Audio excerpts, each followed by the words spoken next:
My name is Timothy Gammon, and I will be playing John Adams. He's the driving force behind the writing of the Declaration of Independence, so he gets rather into it. He was very much obnoxious and disliked. He was not one to sit down and be quiet and let things happen. He got up and stood his ground and went, no, this is what needs to happen, this is what's going to happen. And then went and did it.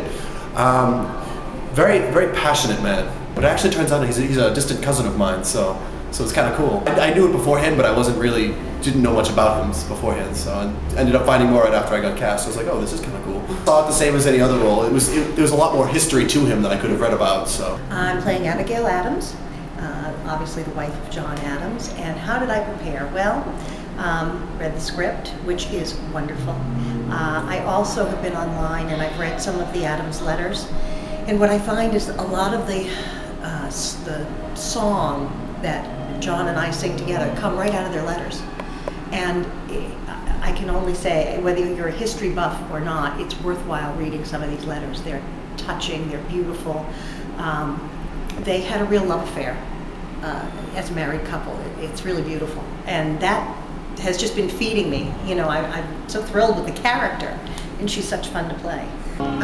She's just a real person. She's a genuine kind of person. She was bright, intelligent, warm, caring, thoughtful individual at a time when women didn't have the time, let alone the opportunity, to be that. So she was certainly someone worth admiring.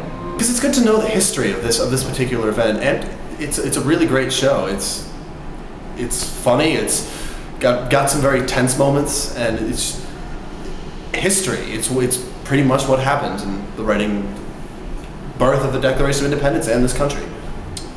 It is history, and yet it's funny. It's really funny, and it's tearful. I mean, there are times when there's a particular song that just brings me close to tears every time I hear it. So it has a little bit of everything. It takes you for the whole ride. If you're willing to go, it'll take you there.